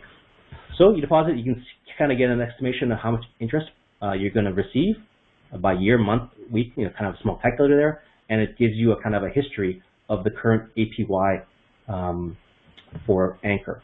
So sometimes it moves around a bit, but I think late last year it was closer to it was like 19.9 or something like that. So it does fluctuate. They try to peg it around that 20% error mark. Okay. So let me check if there's any questions. No. All right. So what are the risks? Always risks. So this sounds too good to be true. Well, there definitely are some risks, right? So we've heard about some nice little hacks happening with some of these DeFi projects, but Terra right now is one of the more mature projects. They have it's a big honeypot, right? And no one's been able to crack it yet. And that's kind of what you want. Is that you don't always want to be the first person in there, but if it's been around now for over a year and no one's been able to break into it, that's positive, right? That means they're doing the right things. In fact, I'll talk about some of the risks here. Let's get to them. So number one, government regulation. So one day, that's one of the risks is that the government could say, you know what, people of Quebec, you're not allowed to use DeFi projects, right? And so that is a bit of risk because then, technically, if you are going and using these projects, you could be breaking the law, and that the onus would be on you to try to figure out is that something acceptable to you or not to continue to use these projects, and under what conditions are you okay with that? Question: Does it cost money to withdraw out of Terra? No, there's no cost. Yeah, you can jump in and out immediately, and it's for there's very low friction, literally less than a buck or so. Yeah, the gas fees are minimal. Exactly, the gas fees for Terra is tiny. On Ethereum, this is why it's impossible to do it on Ethereum. Is that it would cost you probably hundreds of dollars on gas depending on the complexity of the transaction. But in Terra, it's maybe a few bucks at most. I would say sub 10. Definitely, it could be pennies. It depends how much you're moving around. But yeah, it should be very, very cheap. So yeah, you can easily test it out. You can test it out with $10. That's what I'm saying. It's you don't have to go in right away and spend $1,000 or $10,000 or stake $100,000. You can test out the $100, $1,000, and just see how does it start to to test the system. That's the thing with DeFi is it's the best thing to do DeFi is to try these projects. Just to try them, get familiar, and guess what? You might get lucky and get an airdrop, and that's what happens. If you've been playing DeFi long enough, you get some really nice airdrops, and you get thousands of dollars of airdrops out of nowhere, and it's not a bad thing. So I think last year DYDX, if anyone used that platform, they gave out. Some people have received 6 figures worth of airdrops. So not a bad little bonus for the original users or for their loyal users. Okay, so that's government regulation is always a tricky one with DeFi because there isn't a lot of regulation on the space yet, so it's a lot to be you need to watch out for that. Number 2, smart contract failure. So this is the one that's very, very tricky, is smart contract failure, because clearly most of us don't have the chops to go in there and audit the smart contract, right? So there is a level of trust that you have to have, and so you do need to do the research and get comfortable with that. Now this thing has been audited, and it's passed those audits, but that doesn't mean that it could not get hacked in the future. There could be other exploits that people haven't caught yet, and that it could fall victim to. But right now it has been audited, and there weren't any bugs found, and it hasn't been hacked yet. So that's all we can say for the time being. Terra ecosystem risk.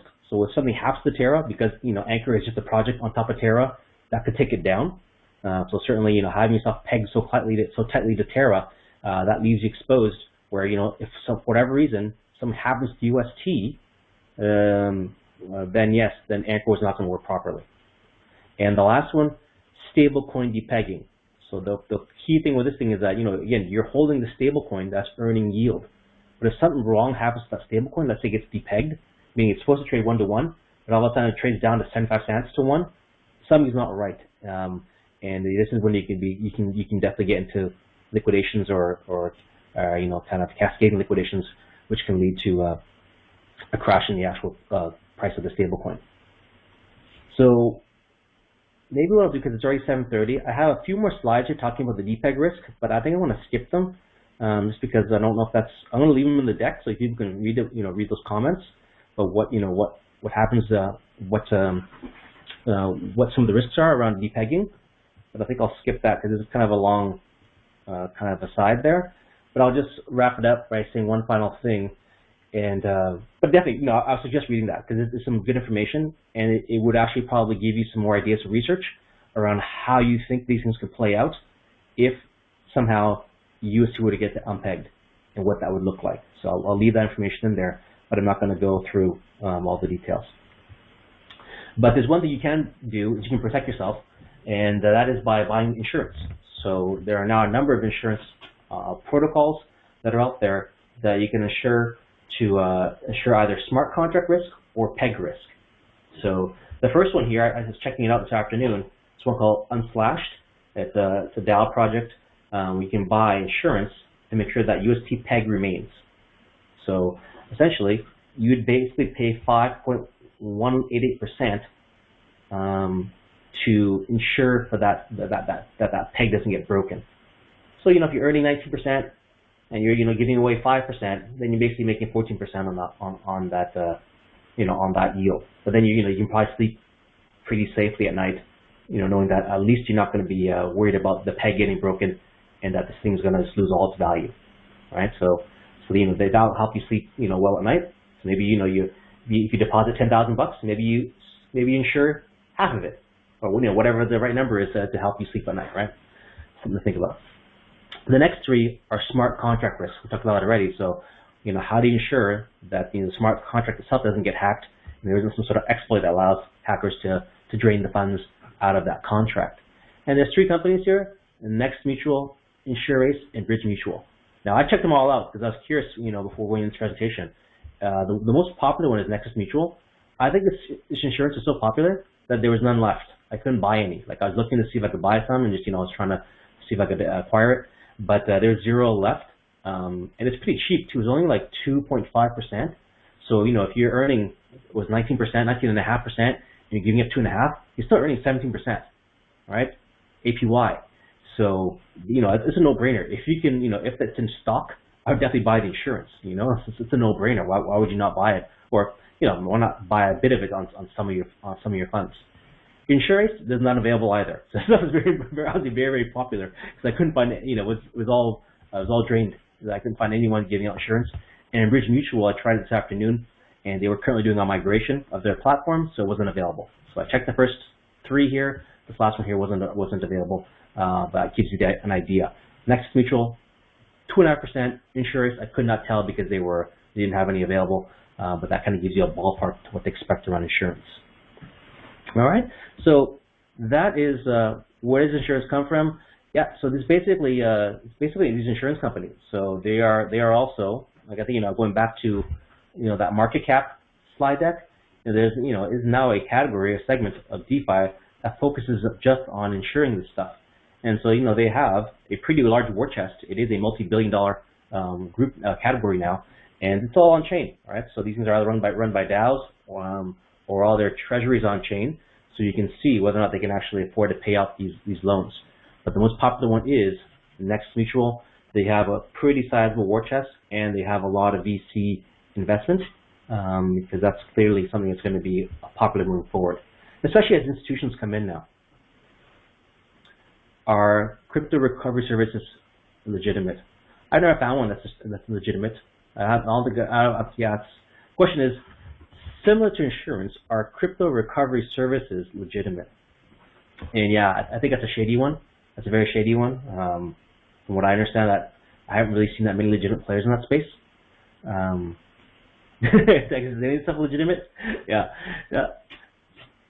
It all depends on your level of what you want to call as legitimate. It's just all decentralized, right? That's the beauty of it. Is that if you're the kind of person who has to wait for the U.S. government or the Canadian government to give it a stamp of approval, then yeah, you're gonna have to wait. It's gonna be a long time to get involved. Again, think about this, right? This is all done without any KYC, right? So this is all happening, and there is no trace of this to the government or anyone else for that matter, unless you're tracking your addresses, right? So if you're very, very secure, then this is basically completely decentralized, or quote unquote, it's not quite anonymous, but pretty pseudonymous.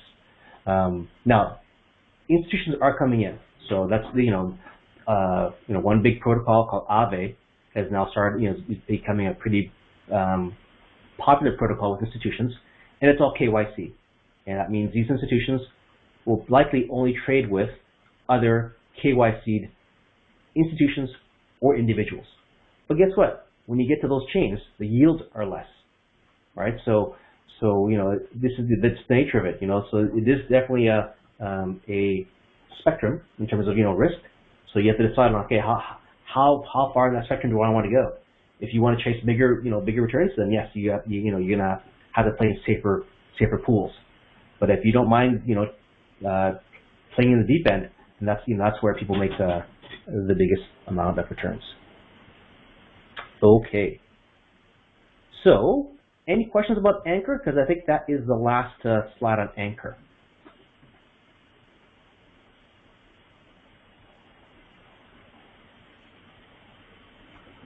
All right. This is interesting. Great. Thank you, Joe. So, I'll just wrap up then. Here are the resources for the presentation. We gave links to CoinGecko, DeFi Llama, Anchor Protocol, that crypto heat map for folks like that, that visualization. So I gave you the link there, and then you'll have this slide deck. I don't know if I can. Yeah, if you want to join the Slack channel, it's right there. Otherwise, you'll have the link. I'll try to drop the link later on in the chat there. Can I do it now? Let's see if I can drop it in there. I don't know if I can do that from this computer or not. Do I have that link? Otherwise, you can join that Slack channel, and yeah, here it is. I got the link right here. Oops. Yeah, and there's the link to the Slack room where I'll be hanging out. Or hang out with a few other folks in the community. We talk about DeFi stuff. Feel free to log in there and join as you wish. And I think I'll leave it there. Houston. Yes.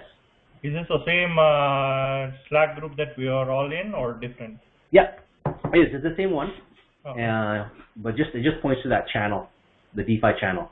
Oh, okay. I don't know if you're in that channel. I think you're in that channel right now. I think you're in there already. Yeah, I'm there, but yeah, I don't follow that stuff. So. Yeah. Yeah. So if you're already in that trading group, then you may already have seen that channel. But that's where I now post all the stuff about DeFi. And I'm very open to this, to this group, because this is a brand new group, and I'm obviously using some legacy stuff in terms of like some infrastructure. But if folks like Discord more, I have no problem setting up a Discord for this group, and we dedicate it to this group. But for now, this is what where I'm hanging out. But again, very open to seeing where we can take things together as a group. So.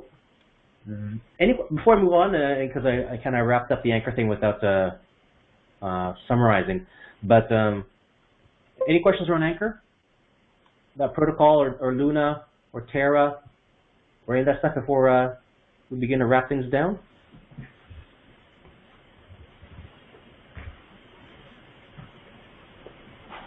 Yeah. The heat map, Eric, it comes from that crypto rank heat map. So you'll see that link in the slide deck. You bet, Marius. No problem, Eric. Okay, so yeah, so here we go. Let's get to the question suggestions. And if any questions, I'll take them now. Or any suggestions for future events, love to hear them as well. I'll just throw one out there in terms of suggestion. Like, I think I've already been kind of alluding to it, but I think ultimately, what would make this group very, very interesting is, once we have a core group of contributors, once we get a core group of contributors, of folks who want to be involved in this group, we can structure ourselves in a DAO type of structure, right? And this gives us the ability to organize ourselves and kind of make this thing decentralized, meaning, no one single person who necessarily has to own this group. And this leads to a lot of things we can do in the future, such as maybe things like an investment club, where the DAO owns a treasury, or we start to do events in person, and the DAO has treasury that they could use to run events, whether that's booking a restaurant or, buying things or investing into stuff. These are all things that can be done together in a group way because we now have the infrastructure, right? Like, it can all be done decentrally, meaning, there doesn't have to be one guy who owns the bank account. That's basically what a DAO is, right? A DAO is basically a shared bank account with a group of individuals. It's all transparent. And, people want to step up, a DAO has treasury, right? No reason why we can't give monies to people to say, yeah, reward this person because this person's been contributing. well, that person, should get some money because, they're investing their time, or, they are using the resources to create content or to book rooms or, to do whatever, a community wants to do, right? All right, so let's see what some of the questions come up here. So let's see. Yeah, you betcha. The slides are going out as soon as I'm done here, so it'll probably be in the email inbox late tonight or early tomorrow morning. You're welcome, Andy. Good stuff. You're welcome, Antonio. Yeah, I'm creating my own DeFi layer tech. That's it. Well, that's really. I'd love to see if there's any developers in the group as well, because ultimately, I think we're so early, right? It's like, I think right now, like I said, my belief is that we're 1998 internet. So start a website in 1998 wasn't easy. There weren't WordPress sites. There wasn't AWS.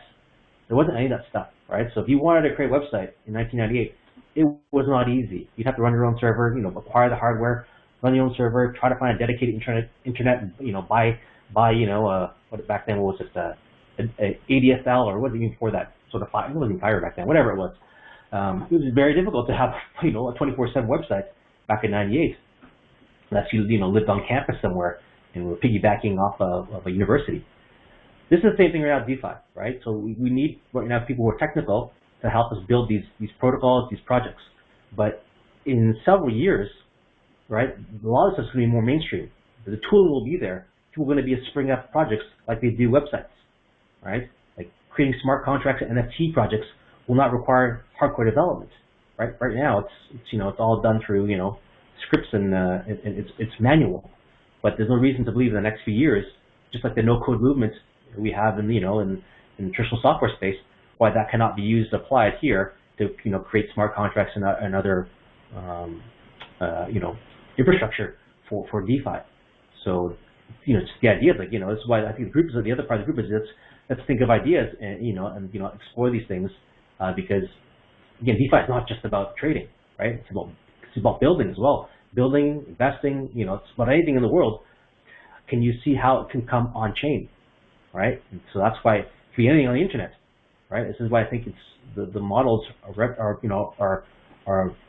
there to be broken, right? When we move from a Web 2.0 world now, where people are getting sick of being taken advantage of from these centralized companies like the Facebooks of the world, right? And now people realize, what? There's actually importance in actually owning my own data, have autonomy. And if I want to, I can choose to monetize my data and not be the product, right? So any thoughts on Terra Station wallet app on the iPhone versus website? I don't know if Terra Station, to be honest, I don't know if Terra Station is on iPhone. It could be. Is it? I don't know. I have to double check that. Yeah, exactly. NFTs, exactly that. NFTs are, I still think, that's everyone thinks it's the Trojan horse. I agree. NFTs are the Trojan horse. It gets most people in to the space. But ultimately, I think NFTs are going to have far more wide-encompassing uses than trading profile pics. It's just going to be the backbone of smart contracts. You're not even going to realize it. It's going to be like stuff like our mortgages. Our mortgages are going to be NFTs, right? These are non-fungible contracts. So what they are. Every mortgage is slightly different. And if you wanted to sit somewhere on a decentralized server, it'll be an NFT. That's what basically an NFT is. And you don't have to go necessarily to the bank or whatever, or to your mortgage broker to get this stuff signed, and all the hassles now of the fees and all that kind of stuff around creating mortgage contracts. I think lawyers are going to be in trouble. I think a lot of lawyers, and especially some other space can be disrupted. What's the folks who do? What's the name of the folks who sign papers? Notaries, exactly. Notaries, right? If the AI doesn't disrupt them, then the NFTs will. It's going to be like an AI NFT maker, and it's going to basically put them out of business. So yeah, I think there's going to be a lot of things that are going to disrupt a lot of different professions. All right. So that's just food for thought, right, guys? So obviously brainstorming in person would be a lot easier because you can also chime up. And I know it's kind of hard sometimes when we're in a format like this. It's easy for the person who has the mic to talk, but so maybe I'll shut up for a second. And I am talking a lot, so I'll shut up for a second and see if anyone wants to just take the mic and just chat a bit.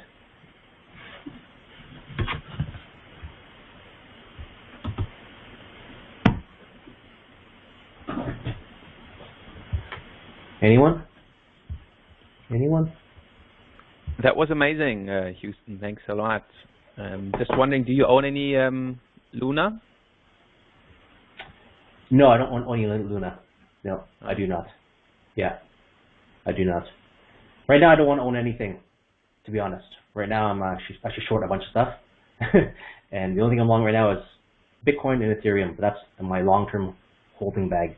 Actually, I just tried shorting Luna earlier. I think I posted it in Slack, but I was trying to get short Luna right before our call today, but I didn't get filled on that crash down. So I missed the short on Luna, but it's okay for a bunch of other stuff. But I was hoping to short Luna too. Luna is actually a very interesting project. Folks who are interested in that one, very interesting because Luna is a very good trading vehicle for traders because of the nature of the fundamentals of how it's created. It's very, very high beta, meaning it has a lot of sensitivity to the overall market because the folks, if things get bearish, Luna goes down very, very quickly. And so if it goes up, if markets go back up, Luna goes up very, very quickly. So it's a very, very high beta name, so great trading vehicle. What do you use to short? I trade mostly on active trades. I trade on Binance. And I use the perpetual futures, so it has good liquidity. Thoughts on Conduit and their idea. This is from Dominic. Thoughts on Conduit and their idea. One API to bring DeFi to CeFi. You know, I don't know this project, Dominic. So if you want to jump on the stage here, do share. I don't know that project. There's so many projects, so I don't know that one. That sounds interesting though.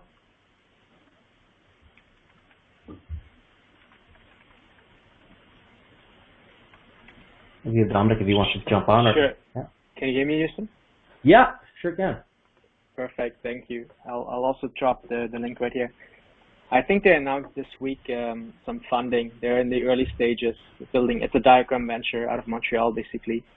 Oh. So I just figure that after all, their alpha gets smaller as regulation and basically KYC comes into play because I see the opportunity, but maybe it's not necessarily what we want right here. So that's why I want to hear your thoughts as to what you think where this is going. I see an opportunity, but in a more institutional-driven space. And these guys are based out of Montreal? Yeah. Well, it's a decentralized team. They're working out of Chicago, but some people are in Montreal. Oh, interesting. No, I never heard of them. Thanks for sharing this one, Dominic. I'll have to look into it.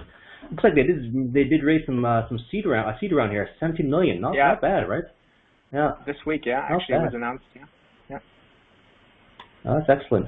So crazy because $17 million nowadays is like it's a lot of money, but nowadays it's like only 17 million. That's not a lot of money. That's not bad at all. Yeah, that's got some good names in there. What I understand, Houston, is that they benefit from everything you discussed right here, right? Right now, to then they do what we're kind of discussing here to then bring back in a certain regulated way and kind of secured way some yields to people who aren't aware of how to do it in the first place. So interesting. Building an infrastructure. So wanted to hear your thoughts because I see their window of opportunity then go down over time, from what I understand. Yeah. Okay, so do you think they're going to have a coin? I think that's a question always on Twitter. When coin? Are they going to have a coin? Are they going to have a token? It's a good question. That's when moon, I guess. No, when coin. Because exactly, everyone's like, "How do you invest in this thing?" So that's always the question. Right? People always want to have that. Okay, where do I get the airdrop? Where do I get the coin? No, I think it's a very good play because I think in the beginning, I don't know if you joined or not, but I do believe in that. Sorry, I'm getting a bit of an echo here, so I'm going to turn myself down a bit. But I am a believer of that whole DeFi mullet thesis. I don't know if you were on the call yet, Dominic, when we were talking about that. The DeFi mullet being, sort of CeFi in the front or fintech in the front, and then DeFi in the back, right? So ultimately, I think the vision is that DeFi disrupts or disintermediates, or maybe swaps out the old financial back end. So you move away from all those 60-year-old banking systems, and we let DeFi handle all that stuff. But we let the fintech guys deal with, the front end, the UI, UX. So they have, the pretty GUIs and that kind of stuff. But in the end, it's the DeFi would be the back end, so the DeFi mullet. But the conduit thing is interesting because then again, like you said, it's kind of infrastructure, right? So it's not really it is a fintech play, but it does allow. Yeah, I think it's right on. Yeah, it is interesting how they could bring it in. The question I always have in my mind is, how relevant is it, right? Like, I know we're trying to get money in from the traditional space, but yeah, what's the big use case for DeFi? Is it about bringing in everyday people, or is it trying to bring in the old legacy banks and getting them into DeFi? All right, and then, what's the priority there? So that's the thing that I'm not sure. I'm always I think it's an open question. It clearly doesn't have to be one or the other, but I think the banks will have to come if the people are already there. Right, they'll have no choice. Like if people are if this stuff starts to get built out in the next 1 or 2 years and it's rock solid, and people are earning 20% APY, but they're earning 10% APY and it's safe. Why are people using banks?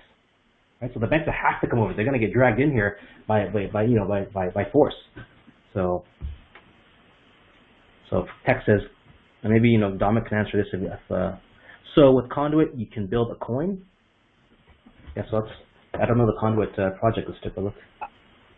I wouldn't know if that's kind of the game here at the end. From what I understand, is really I think it's a well-funded project that will more or less connect the two worlds literally. And how they're going to do that? By a coin itself? Yeah. Or by I think Conduit would be more like and correct me if I'm wrong here, Dominic, but it sounds like it would just be that kind of piping, like you said, that would allow. Exactly. Let's say someone logs into their Chase Bank website or their Citibank website, and then they'd be able to see some of these pools of yield from from these DeFi applications, right? Sitting side by side with their traditional savings accounts, and so people could just right from their banking websites, be able to put money into these DeFi pools without even knowing necessarily that it's a DeFi pool, right? That's right. I think that's exactly what the opportunity would be. It does make sense, because that's kind of what happened with Bitcoin, right? So that was the big thing. Like, what's the big name? NYDIG? I think NYDIG was one of the bigger ones that did this. So NYDIG was one of the big ones that allowed a lot of they enabled people to buy Bitcoin right from their community bank website. Right? So nowadays, pretty much anyone can buy Bitcoin nowadays. It's not difficult anymore. So you have to open up a Coinbase account. A lot of Americans, you can actually open up their community, bank account, and they can actually buy Bitcoin right from there. So yeah. And now they created that kind of infrastructure, that piping that allowed them to do that. Okay. So thanks, Don, for sharing. We look forward to seeing more of your projects that you surface. So one final fun little thing that we'll do today, if there aren't any other questions, and again, I'll hang out for a bit here to see if anything comes in. But I don't know if you guys ever done this before, but has anyone ever grabbed or minted a POAP, a POAP, Proof of Attendance Protocol? Has anyone done that? This is the big thing now. So if you want to be a DeFi degen, this is what you got to get into. So basically, it's like a free NFT. So what you can do is you can download on either the Google Play Store or the App Store. Download the POAP app, POAP. Yeah, and these things are getting very popular now. Basically, they're like a little badge of attendance, and you can do a lot of fun things with them. But I have a badge for us. So this being the inaugural Montreal DeFi Meetup, this is the POAP you're going to get when you add it to your collection. So when you add that to your collection, you're going to receive that POAP. Okay. Now, what chain is it minted? It's on Ethereum, but it's also on DAI. So if you ever want to actually move it out to avoid gas charges, then you can go on to you can exchange it. You can move it through using DAI. So it'd be a lot cheaper and you'll save on gas. But let's see here. So I have the app right here. So I'll bring it up to my. Can you see my phone there? All right. So there's the Pope app. POAP. I don't know how you pronounce that. POAP or Pope. So once you get the app, that's what it's going to look like. So you can open it up, and then in the bottom right-hand corner, I don't know if you can see that. Man, it's hard to do. There's a little button right there. Okay, there's a plus sign. You're going to click on that plus sign, and it says secret word. Okay, so you're going to click on secret word, and then you're going to type in that little box there, it says mint a pull-up, that secret word on the screen there, DeFi Montreal, one word. If you type that bad boy in, it's going to ask you for your Ethereum address. So you do need to have an Ethereum address or a wallet address. Yes, you do need to remember your ETH address. So that's the caveat. Sorry. So you can actually, you do need to have an ETH address. So if you don't have an ETH address, go get one first. Go get one, then paste it into the pull-up. Sorry. How to dox each other. Yeah, dox each other. So yes. So create a ETH address that you don't want to get doxed. You don't need to know who you are, because there's no you don't have to connect to your name if you want to be an anon. And once you get it, it's going to look like that. And then you can show that you were here. You can mark this day in eternity on the blockchain. All right. So I'll leave that secret word there. Now, if you've never done this before, how do you do it? I'll do it the simple 101 version.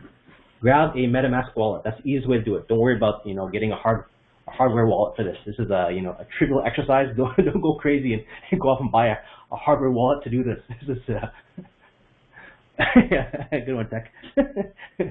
So just get MetaMask. MetaMask is a browser extension. Okay, so browser extension on Chrome, Chromium, so Brave, Chrome, Firefox, etc. Okay, install MetaMask. Find your address on MetaMask. So you got to set one up, or obviously you got to create a new wallet. Go through that process. Copy it, and then once you copy that, go open the POAP app, paste in your address there, and then you'll be able to claim this POAP. John says this app only works for mobile. Yes, to claim it, it only works for mobile. But you can actually go to that website itself, poap.xyz, to see all of your POAPs. But I believe the claiming of them, let me just check right now. Because on the website, I don't think there's an area to type in the secret words. Any easy way to copy paste from MetaMask? Personally, well, you can either text yourself, maybe that's one way, or just send yourself an email. I have an Apple, I have a Mac, and I have an iPhone, so I can just copy on my Mac, and then it copies the address into the clipboard on the iPhone as well. I can paste it that way, or send it yourself in a text message or Word doc, Evernote doc, or whatever easiest way to do that. But yeah. Good question. Yeah, it's always a pain in the butt. This is why I hope things get better, because right now it's very, very clunky, the whole space. But yeah, I don't think there's a way to do it on the website. Yeah, you're gonna have to do it through the app. All right. So that's just a fun. What did you get there, Tech? Ah, you got one. Tech posted it in there. Nice. Awesome, man.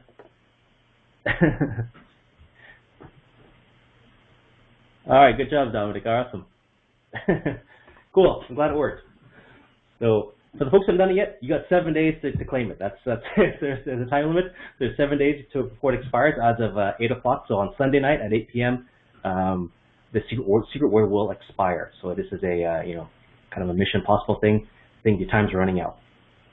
So we've gone over time a bit now. So I want to be respectful of everyone's time. I gave it 2 hours, but I enjoyed this a lot tonight. So hopefully we can come together.